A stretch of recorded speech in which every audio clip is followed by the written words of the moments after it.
What is going on, everybody? Welcome to this episode of Pardon the Disruption. I am your host, Matthew Potter.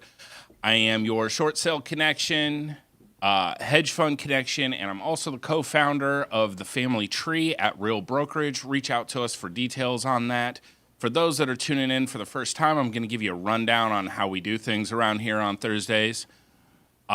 We have 5 pre-selected questions for our panel to answer. Each one is going to get 45 seconds, and then after that, there will be 2 minutes of lively discussion, I'm sure, on all of our topics today. After that, we are awarded points. The one with the most points wins. Pretty simple. There is a 6th question that comes from you, our audience, and you can go ahead and comment on YouTube, Instagram. You can also text it over to 33777 for us to go ahead and get. Go ahead and text question to that.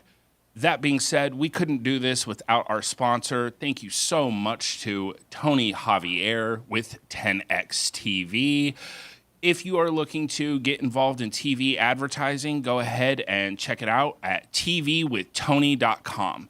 We're going to go ahead and get into introducing our panel right now. We're going to start off with our winner from last week. We have Chris C.J. Jefferson out of Richmond, Virginia. Introduce yourself, boss.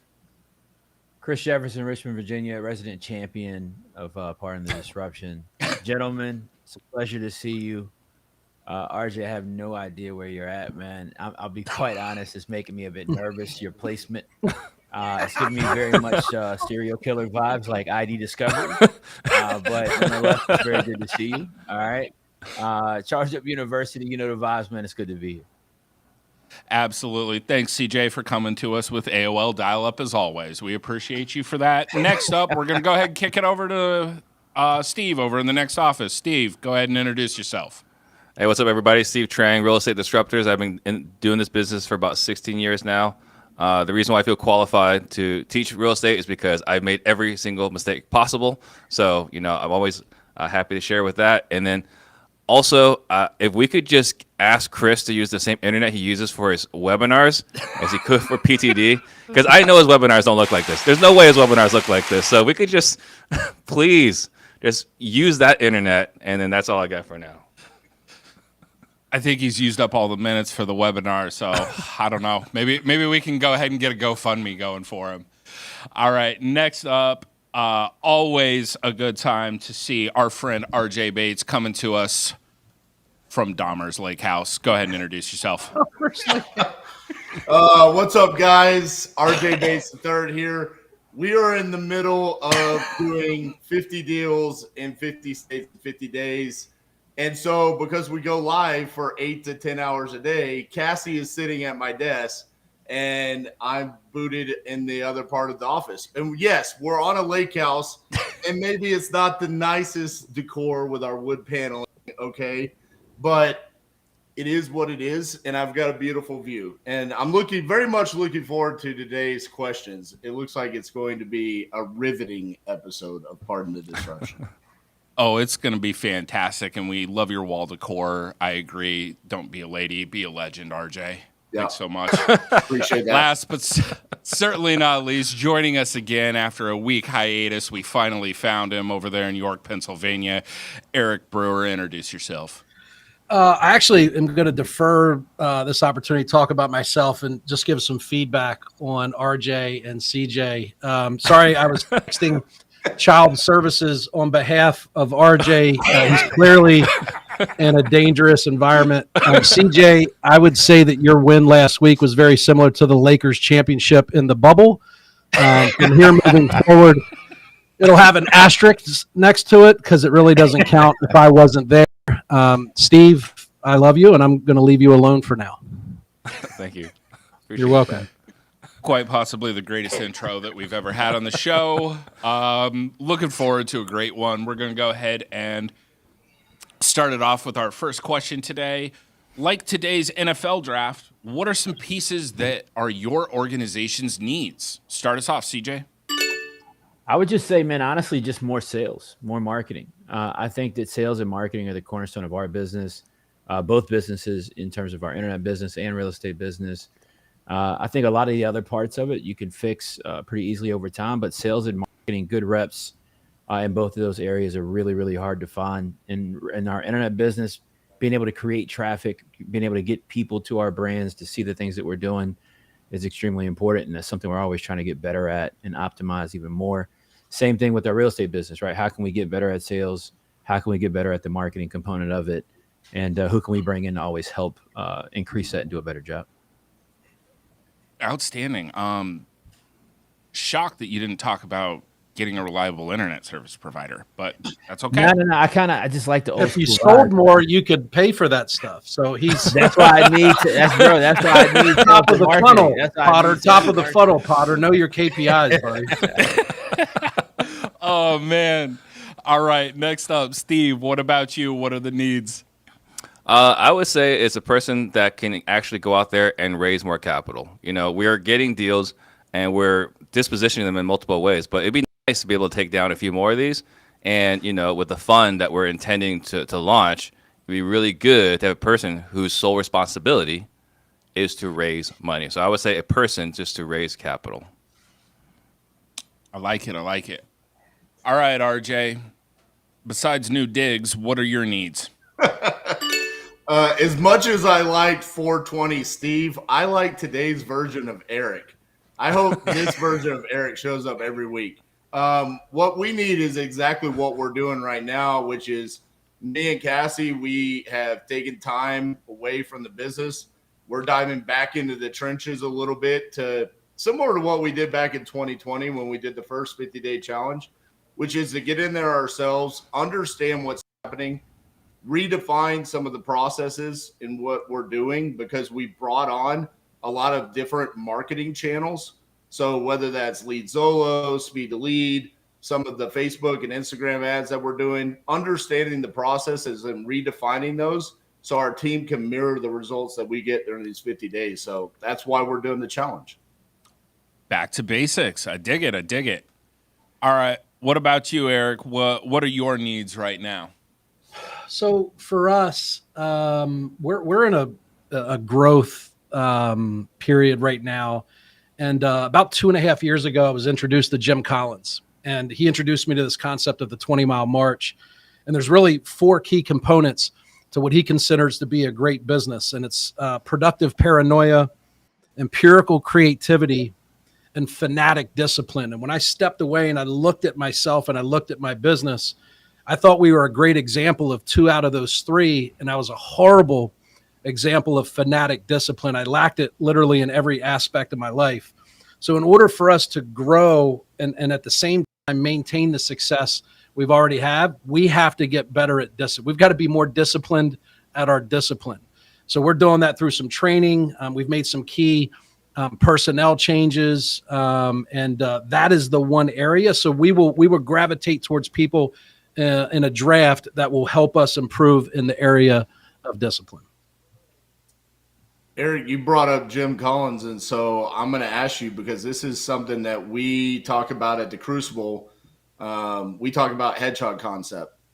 And so I'm always curious with people like you that do novations, obviously, but you have other things in your business that you do. How do you define what your hedgehog concept is? It's challenging because I don't have discipline, right? Like in order to execute on a hedgehog concept, it requires discipline, right? Like it's basically the definition of discipline is picking one thing, being world class at it, and not coming up for air until you've set the standard.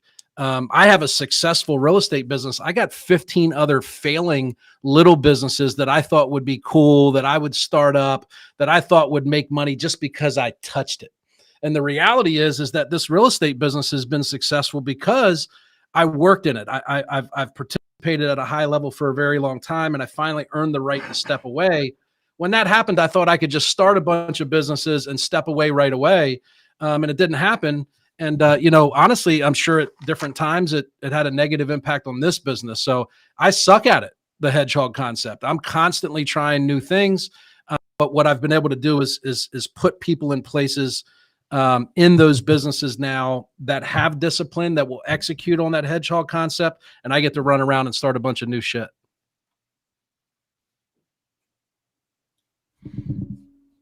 Nobody else, man. We're not using the full 2 minutes. Are we saving it for questions that are later, guys? All right. So based off of that round, I'm gonna go ahead and give that one. I'm gonna go ahead and give that one to our basement guy over there, RJ. You get a point this round. I think that's the first time you've ever gotten a point in the first round. Congratulations. Hey. Yeah. All right. Next up, what do we got going on here? We got when is the right time to buy properties via creative solutions such as Sub2, creative finance, and also we'll throw novations in there. Start us off, RJ. So it's funny that this question follows right behind what Eric was just talking about with the headshot concept.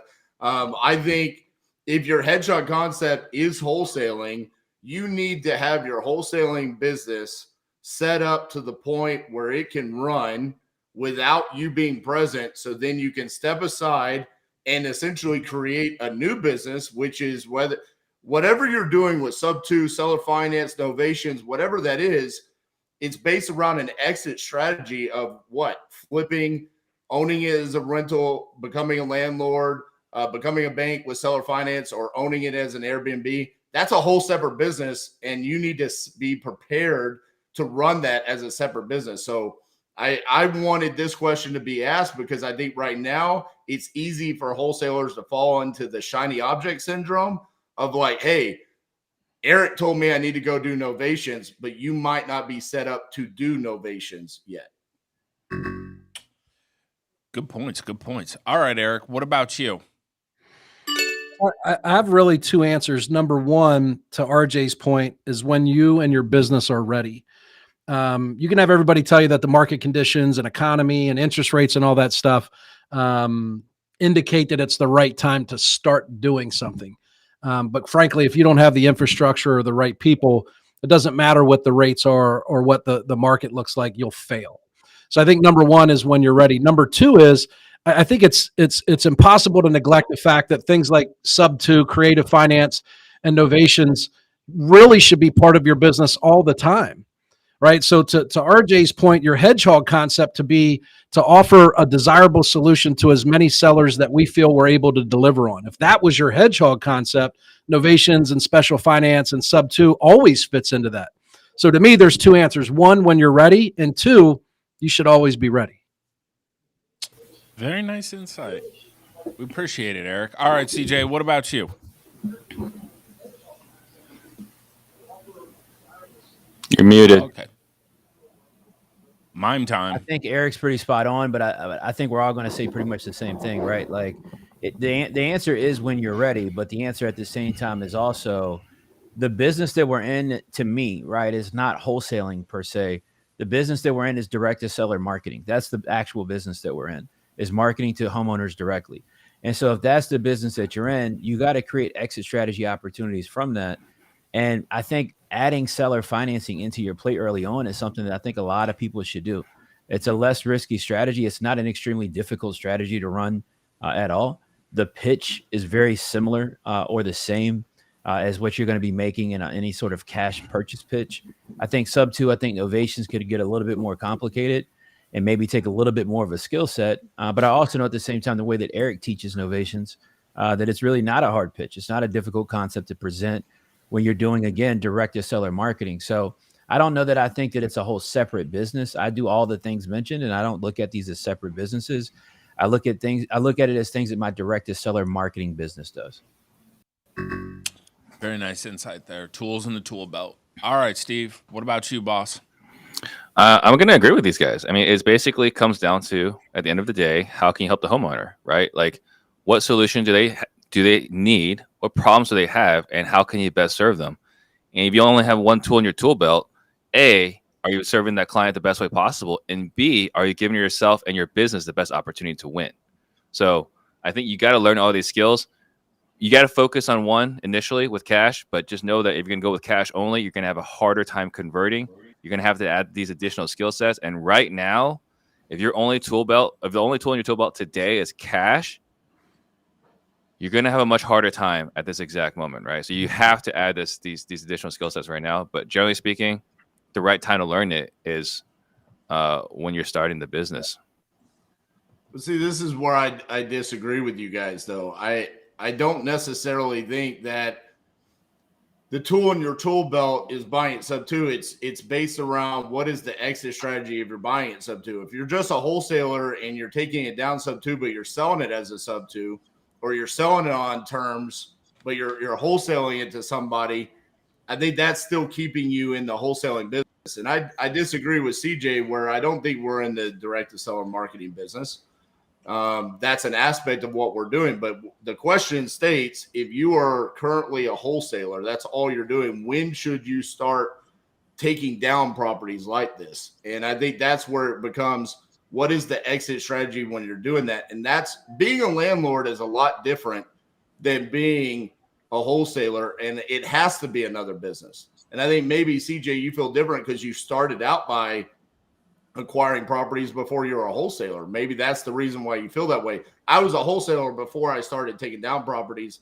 And I think that's the reason why I feel this way, because I felt like the broken focus is what set us back when we stopped doing our headshot concept of just wholesaling and tried to become a flipper and a landlord and an Airbnb person and all of these different things. I think there can be two rights, like I think that the wholesale industry has gotten lost in the cash that's created from wholesaling. And I think we're in times, and we will be in times in the near future, where a lot of people, they were wholesale only focused, like that was their hedgehog concept, and they only planted their hat there. To Steve's point, right? Those are the people that are going to be in problematic times because they don't know how to develop exit opportunities with other strategies. And so the difficulty in the thought is that if we're going to encourage people to be in the business and create active income and cash from wholesaling, it's also on us as well to make sure that people understand that the sustainability of most businesses is based on baseline revenue concepts, right? Like having consistent baseline revenue that comes in that you can work your business off of. And I just don't think that, plainly, I don't think seller financing is a difficult concept for somebody to insert. Yeah. And I would say additionally, right, like there's different seasons, right? I mean, for the past few years, cash was great, right? Cash offers was great. You didn't really need that many other tools, but there are different seasons for different tools. And I would disagree with you, RJ, in that, you don't feel like we're in a direct to seller marketing because it all starts with whether we can hit the seller, right? If we can contact the seller first. If we don't get a seller to work with us, what are we selling? What are we doing? So let me first on CJ's point on seller financing. Okay. I really want to know what's so damn funny. I want to look over your right shoulder. Look back over your other shoulder. Yeah, the lady. Be a lady, be a legend. It's a great backdrop for you. Yeah. I love that for RJ, man. Right? I love that. It's 2023, RJ, guys. Look, it's 2023. Yeah. Leave the man, leave her alone. All right, just let's go. Easy. Wait until we get to the Joe Biden question. Okay. I accept him, man. I accept him for who he is, man. Yeah. CJ, on your point on seller financing, okay? I'm wholesaling. I'm doing 5 to 6 deals a month. CJ tells me to go do seller financing.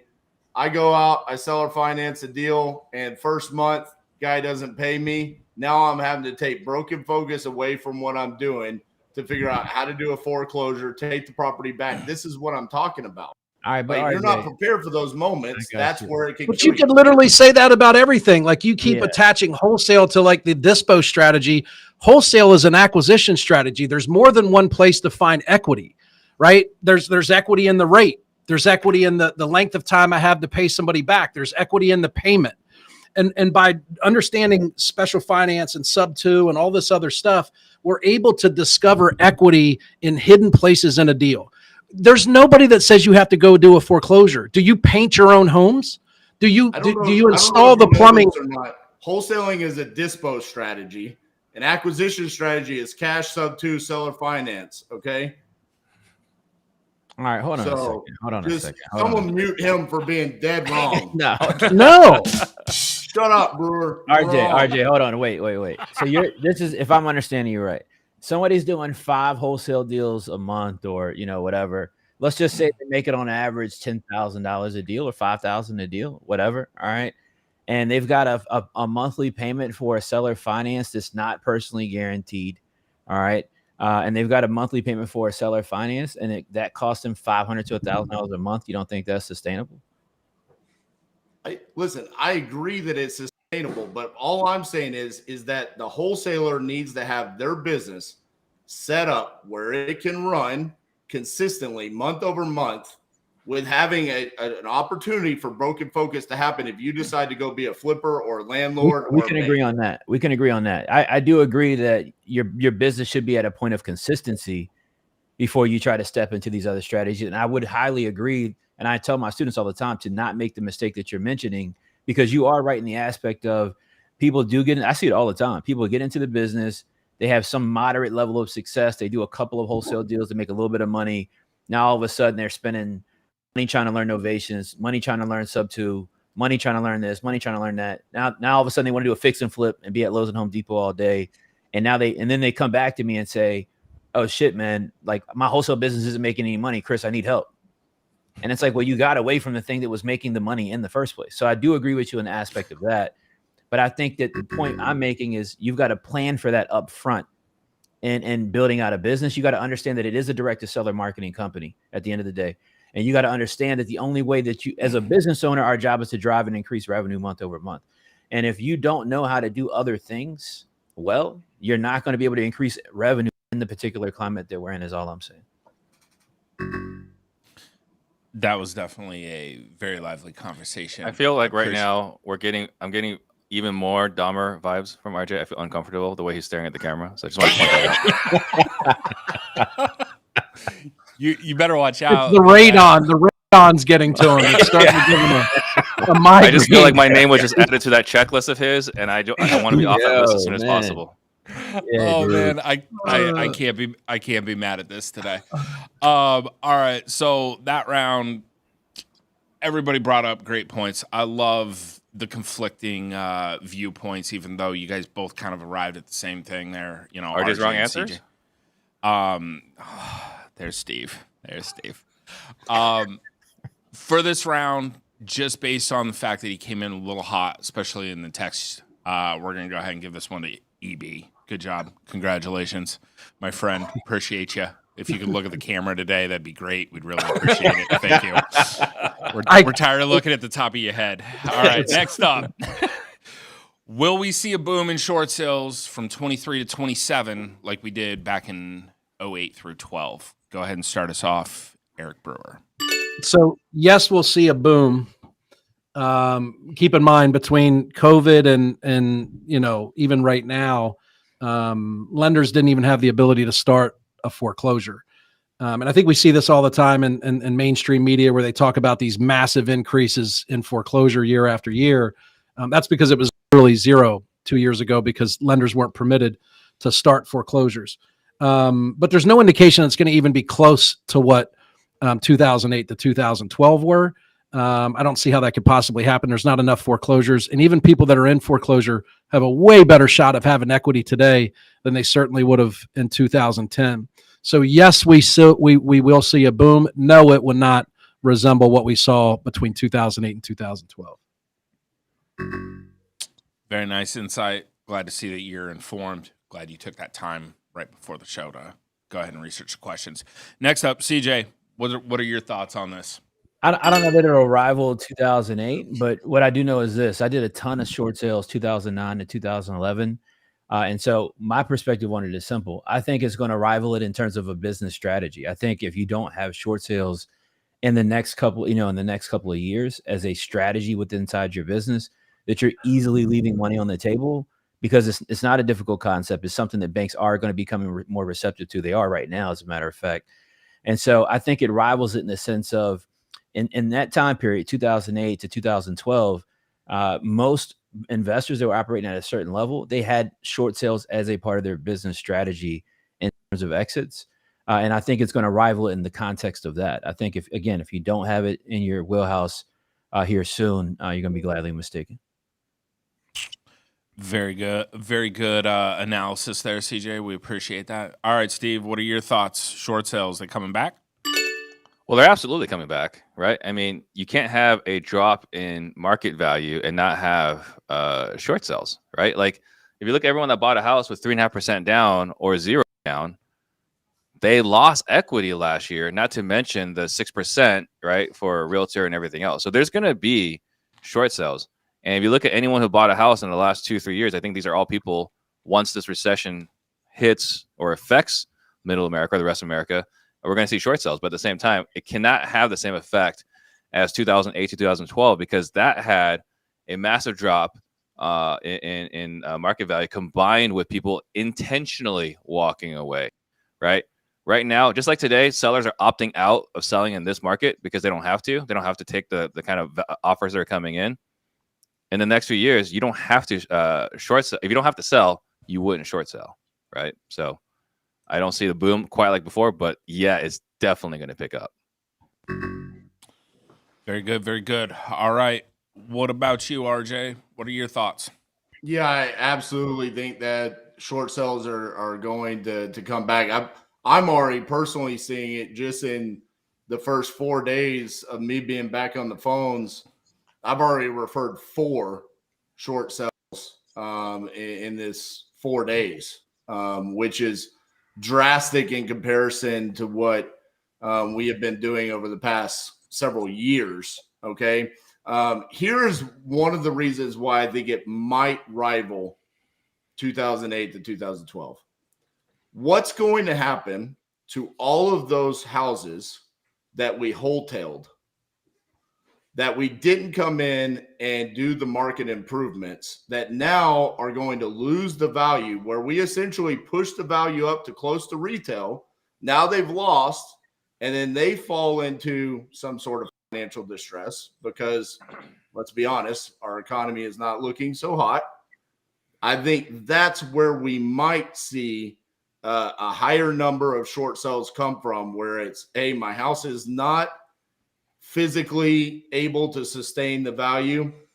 And yes, I am financially distressed because of what's going on with the economy. I think that's what could push the numbers to rival 2008 and 2012. So I think one of the things you got to consider as well is when we had this short sale boom back in 2008 through 2000, I say probably more 11 than 12, was we didn't have these funds buying as much, right? The funds set a bottom on the market, and we have funds buying today. So I think that there is going to be a barrier on the bottom that didn't exist before. So because of that, I don't think we're gonna have the same free fall in value. And if we don't have the same free fall in value, we're not gonna have as many people intentionally strategic foreclosure. I think that's what they called it back then, right? We're not gonna have as many strategic foreclosures. I have a question for RJ. If I buy a deal and I wholesale it, am I a wholesaler or am I a wholetailer? How does that? What is that? I just because you're a flipper, but I didn't renovate it because you took it down and you're taking possession of the property. You can't be a wholesaler. Oh, so I got you. Wholesale refers to the title transfer. That's more about not the price necessarily, but the way that I transfer ownership. Well, according to you, it's an acquisition strategy, and apparently, according to Potter too. So give you your point. All I see happening right now. Why did I get drug into Potter? this? You know those movies. You're the host. Somebody's got that wall and it's got all the pictures on it, and there's like strings attached to different people. I just Charlie see Day, Riverwall. bro. Charlie Day. I just see RJ moving Eric Brewer like to the top. Yes, You know, move Eric past me. Thank you. there's right in front of RJ right now. There's all these pictures on the wall. I used I'm to just be asking questions, man. I didn't realize questions were offensive. I'm trying to understand, and I'm trying to tap into his experience. I apologize if that was The most hated panelist was CJ. It's now you. well. At Help least Eric I can get to the top. MoveEB.com. Yeah.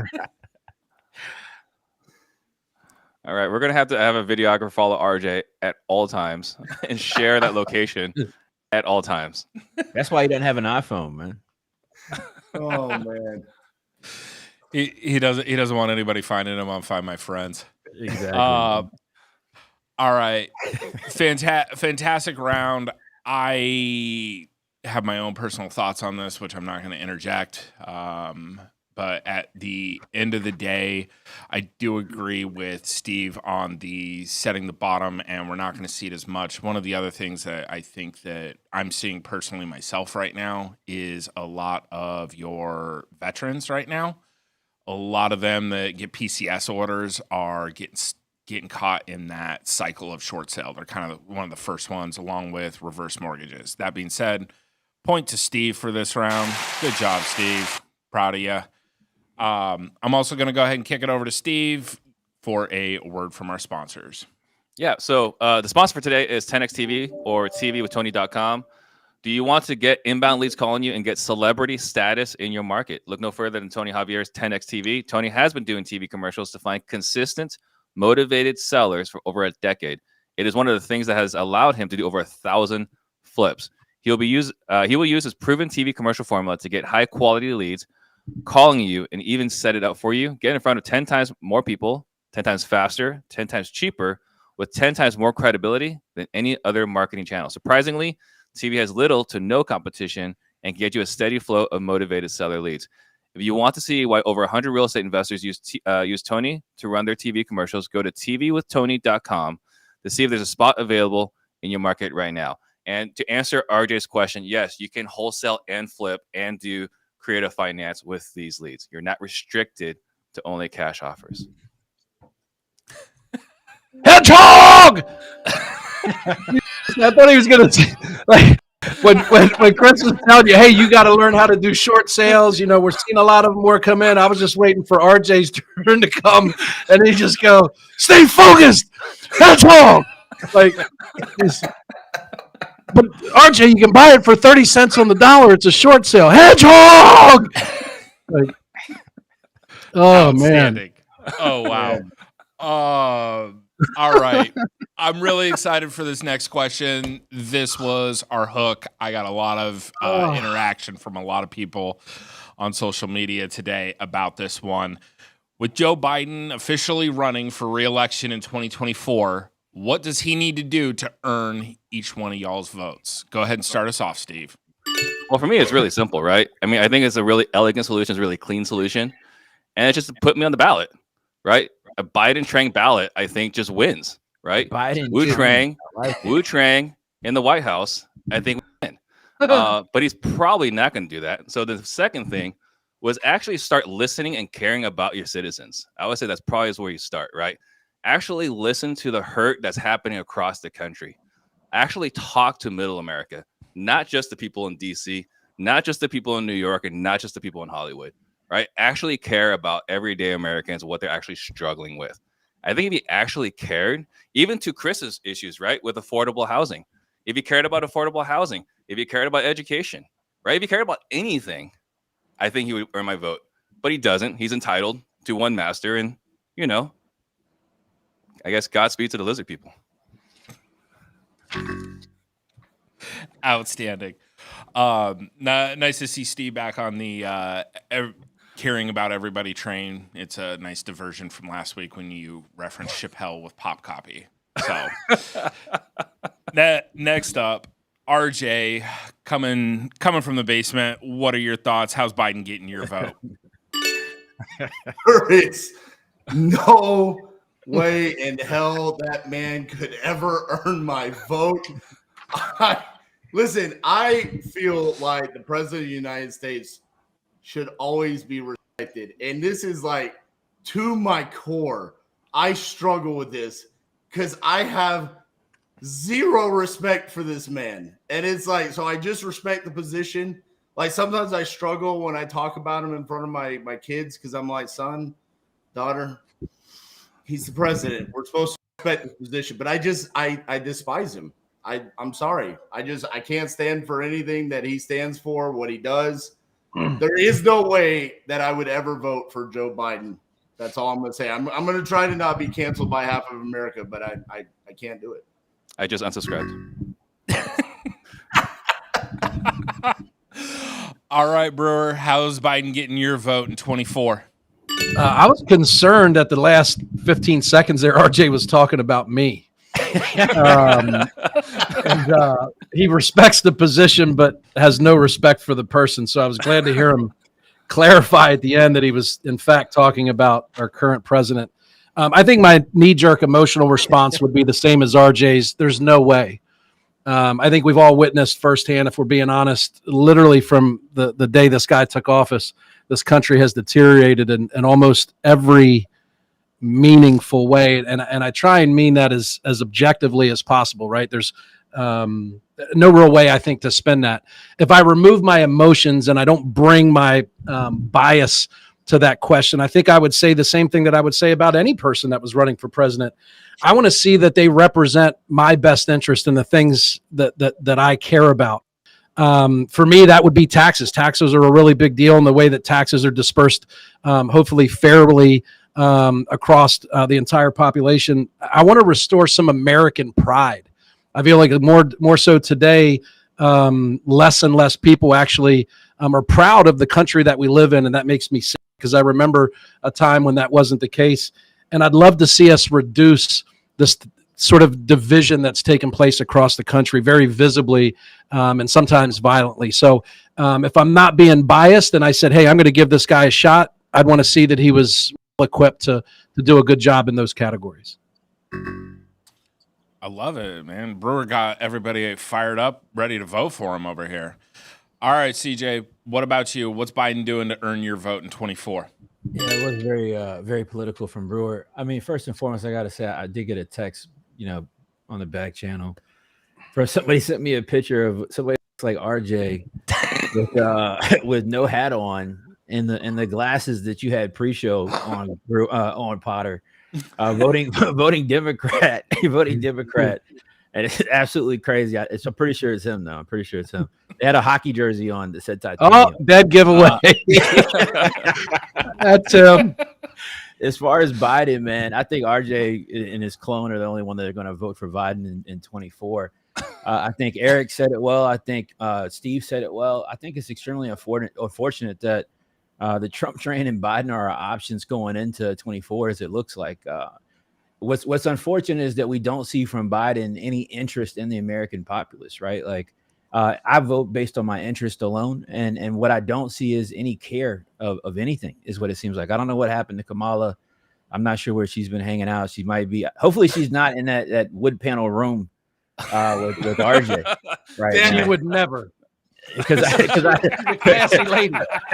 Because I haven't seen her anywhere. I don't know where she's been at since the election, but I don't see Biden coming out for the people, man. I don't see him being intentional about doing anything to move the country forward. I think the country right now is in crisis in multiple ways, financially, economically, in terms of our relations with for our foreign relations.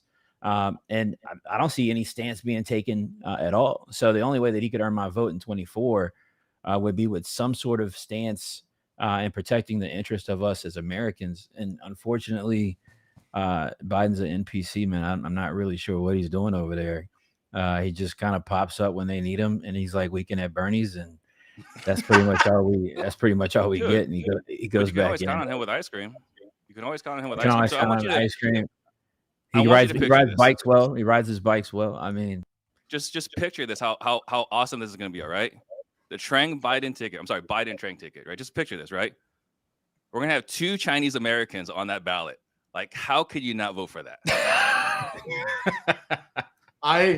One guy owned by the Chinese and one guy here who was actually Chinese. I think that CJ deserves the point for this round just because he didn't bring up affordable housing. And I could have sworn he was going to say affordable housing. Excellent restraint by CJ. Or he said it and his internet just froze and we didn't hear it.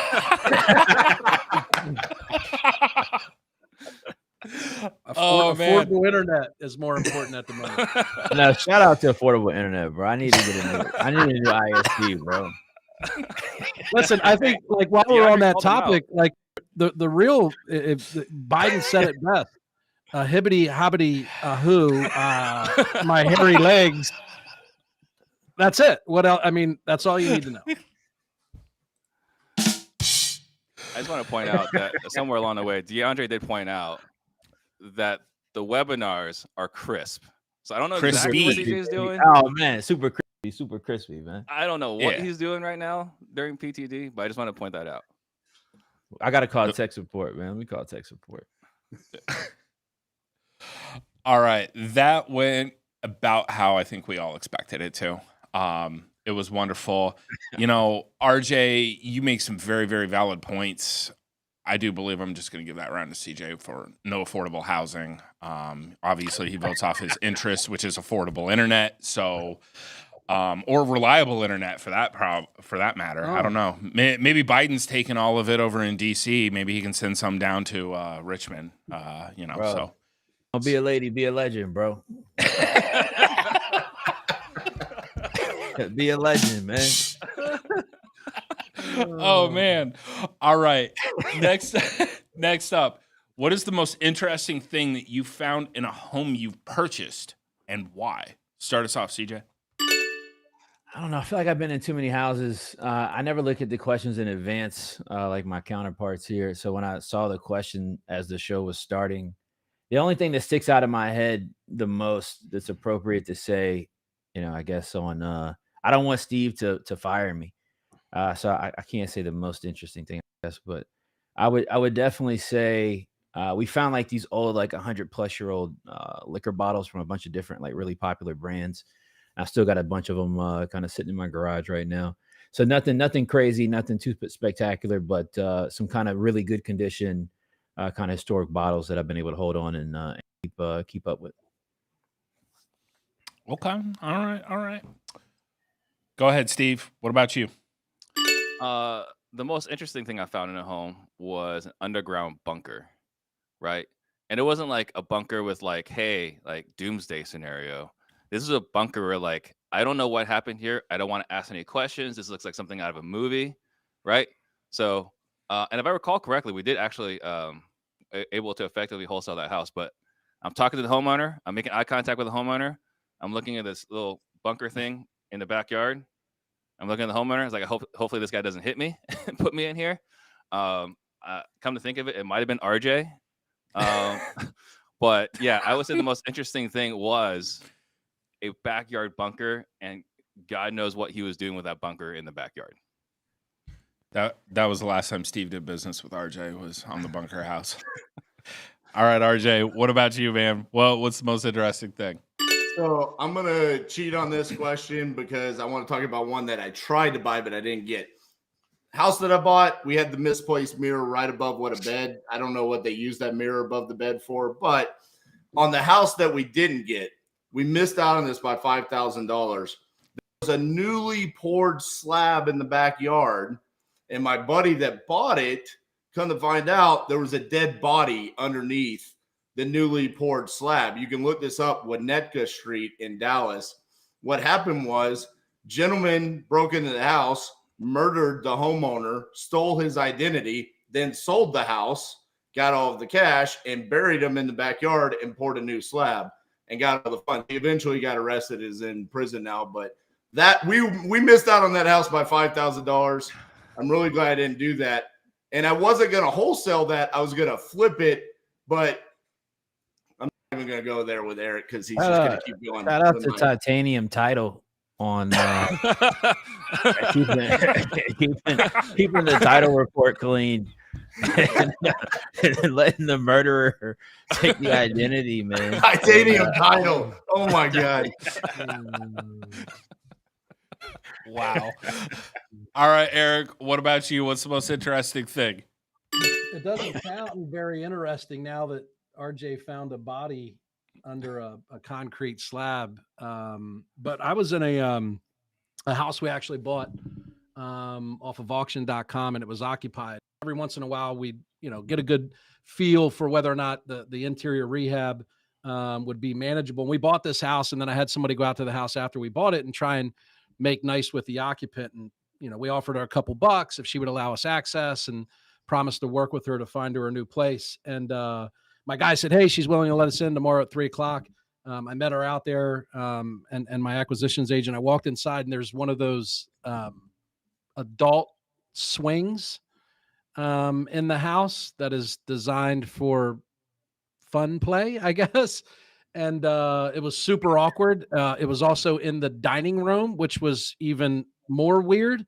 So we're all standing there kind of around this swing in the dining room, and you can't, what do? You address it? You say, oh, what's that? Or when was the last time you used it? Or, it just, so we were all just quiet and sort of stood beside it. But that was, I think, the most interesting and awkward thing I've ever found in a house. So you bought it. So We this is did. not a house I bought, but this house I went through. Dinner is served. I went through, and it was Did the same you exact flip it, thing. Steve, or did you wholetail it, or did you? I did nothing Could with you it. I did define nothing what with you it. mean by? I just Well, walked what through were it. you going to do if you did buy it? Would I you don't know. have? I'm still figuring out acquisition and disposition strategies. I'm gonna have to figure all this stuff out. But I will share with But you. you right? have Like, to do that before you can call yourself an investor. Or you have to. What are you? He bought it An wholesale investor. and then flipped it. So I what he walked through did. the So house. is that a wholesaler or a flipper? That's a great question, really. And by the Not way, it even a probably was flip thing. RJ with the bunker because he hedgehogged underground and created himself a little, igloo down there. How can you argue with someone just so wrong? You were like It's arguing really with hard. Joe Biden. It's a great tactic. If you just say blatantly disrespectful and inaccurate shit, nobody can really make a logical argument with you. I'm sorry. I just found out. I'm changing my answer. I'm going back. The only way I'll vote for Joe Biden is if Eric Brewer runs against him. I will vote for that moron over Eric Brewer. So Done deal. going back to the story I was sharing earlier, I had Eric's exact scenario, and they had a dominatrix room, right, in one of the rooms, and I guess they intended to lock it, but they didn't. So I walk into there, and I look at it, it's like, oh, there's a massage table. That's interesting. Huh. Oh. And I close the door. With and a the tether lady's like, ball you didn't walk pole in there, sticking did up you? out of it. You didn't walk in there, did you? And thus real estate What he failed to tell you, disruptors. Steve was in on the massage table for 25 minutes before he came back out. All right. We're going to go ahead and wrap that one up. That was fantastic. I think clearly RJ is going to win that round. Like, dude, fine. That's just wild. You didn't It's buy the wild. house. You're disqualified. You know what? It doesn't matter. The people spoke. Yeah, Eric, there it is. People, you're use one person. ignorance and wins. No, round. I took that one to the chat. So Changing the rules mid-game. no, I'm not changing the rules. Take away Brewer's points, please. You Last didn't question. deserve it in the first place. Last question.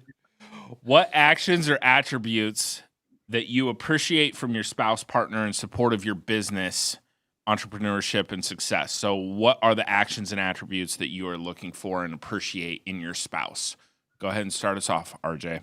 I really appreciate it when they let me know how every time I disagree with everyone on Part of the Disruption, how I was right.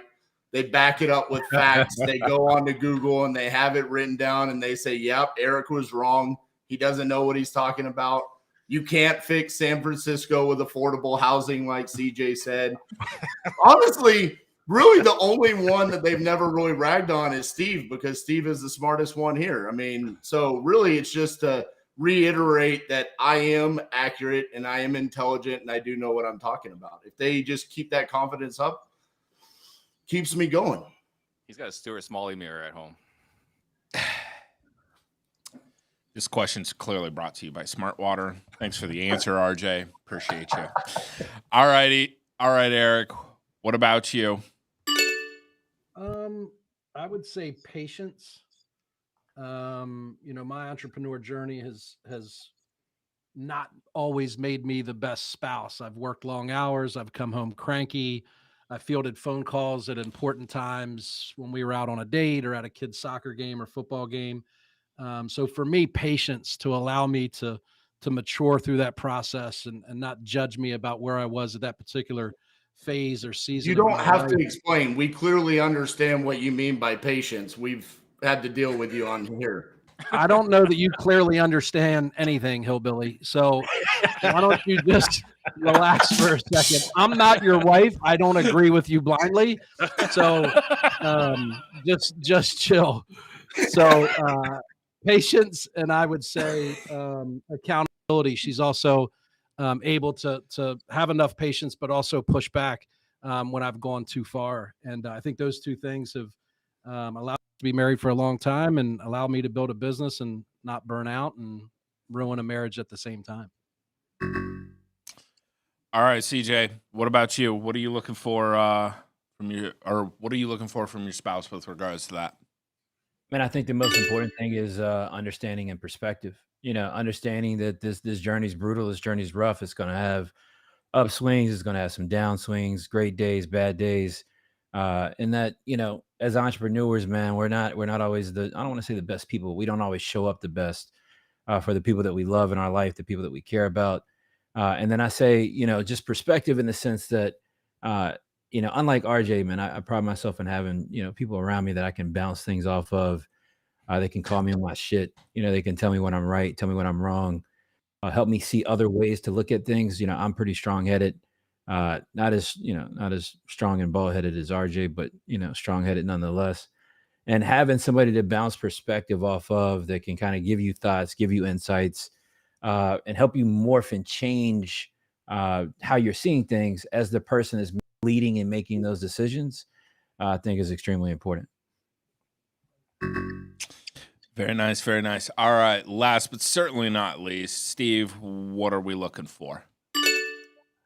I got someone that's, ride or die, right, with me to the end. When I started this journey, I thought it was going to be easy. I thought I was going to crush. And the reality was I struggled mightily, right? So, as a husband, you're supposed to provide for your family. As I failed in the early part of my business, my wife got a second job so I can keep this going, right? So she is there no matter what. I would say that's the first thing. Second thing, I would say is the perspective. She helps me reframe things, right? Like we get in arguments, right? We get in heated arguments, but she's right more than I want her to be, right? So she offers excellent perspective and helps me stay, I don't want to say grounded, but at least closer to reality versus, being in the clouds where everything's always perfect and everything's going to work out just fine. I just want to say that I was brutally attacked this round. Eric called me a hillbilly, and CJ said I'm bald-headed just out of nowhere. Had nothing to do with his answer. Oh. It's all right. Just go home. Your wife's going to say it's all right. Yeah. Don't worry, RJ. You have hair. You're not a hillbilly. You're very sophisticated. You'll get all that stuff when you get home. That's not what you come here for. Yo, imagine RJ going home and being told, "Now you got beautiful hair. Don't listen to Chris, man. Yeah. Don't listen to that guy." Yeah. Well, I feel safe. I'm definitely number 3, right? It's gonna go EB, then CJ, then probably me, and then Potter. No, Probably. I think I'm Always above next you. week. Yeah, Potter's above you, Steve. Hey, all perfect. right. Perfect. I made it into the top 3. I get a medal. Terrible judging every week. You get a piece of titanium, man. That's it. We got nothing else that we're gonna add or talk about. Nothing. All right. Fair enough. All right. So for that round, I'm gonna say Steve, you're gonna get the point that round. For the ride or die, shout out to Chow. For all those that don't know, she's a very, very nice lady. Kept Steve afloat so that we could be here on Thursdays at 11:30. There you go. So that means we have a tie. We have a tie between Steve and RJ Bates the third. Well, RJ wants to kill you. I just put that out there.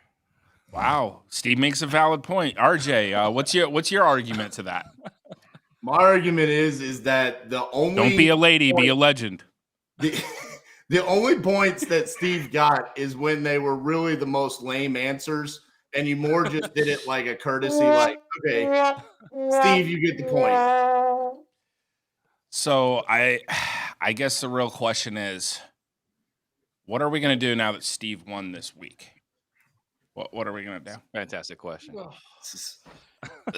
What is Eric, I disgusted. I swear if Eric ever gets that upset again, It's like I've just lost confidence in our system. It's like it's oh man. calm down over there, bro. Calm down. This, That being said, congratulations to Steve on winning this week. As always, thank you to our sponsor. We have TV with Tony 10X. Go ahead and go to tvwithtony.com if you want to go ahead and get started. As always, thank you everyone for interacting with us on social media, YouTube, chiming in. We appreciate everyone's support, even with the JV squad being here today with Eric Brewer. That being said, we're going to go ahead and kick it over to everybody to go ahead and say goodbye to you. CJ, start us off. Yeah, I guess I understand now, why RJ and friends were so, adamant about Georgia recounting the election votes, and getting Arizona figured out on the election votes. Maybe that's what it was. I get it. Salute to Steve on the win here. All right. In all seriousness, Chris Jefferson, Richmond, VA, Charles University. If you want to tap in with me, send me a DM on Instagram. Always fun hanging out with you guys, talking shit every week. I'll see you guys next week, man. Much love. Hopefully we'll have that internet up and running by next week. Thanks, CJ. Steve? I gotta get Steve to put some money on the budget. KPIs, baby. KPIs. Great show as always. Fun. I just, there's an opportunity for Biden Trang. Whoever is out there that's running the election, just let them know. Just put the name in the hat there. And if someone could just buy a freaking course from Chris so he can get some good internet, like, man, God, that would be like when we were saying like your top pick. I think my top pick would be someone to handle Chris's internet. But Please, here we are. Please. Man, let's get that GoFundMe link up in the YouTube, guys. Let's go ahead and get it going for him. All right, RJ, coming to us from the bunker. Go ahead and say bye to the people. Yeah, looking forward to next week's episode. It'll probably be what is wholesaling, so we can explain it to Eric Brewer. Looking forward to that. Also, for those of you that don't already follow my journey and Cassie's journey, go check us out on YouTube, RJ Bates the Third. We're literally going live 4 days a week for 8 to 10 hours a day. Cassie's on the phone right now talking to a seller live. That's buying properties and then wholesaling them as the disposition strategy. We'll show you how to do that live for 50 days in a row. 4 days a week. All right, Eric. Go ahead and say bye to the people. Yeah, we'll see y'all. I had a lot of fun. I appreciate everybody on this panel. You guys make me sound smarter, look more handsome, more You have thin, great hair. and just overall, it's a big boost in my confidence every time. That's actually why I occasionally miss, just to try and keep my ego under wraps. Shout out to the U. We know it now stands for I need a USB to get my internet working. But if anybody wants to break away from the hedgehog handcuffs and learn novations to get your deal flow up, look me up at brewermethod.com. Outstanding. Thank you, Eric, for that. We really appreciate you. Everybody, thank you for tuning in. Thank you for laughing and having fun with us today. We will see you guys next week on Thursday. Have a great one.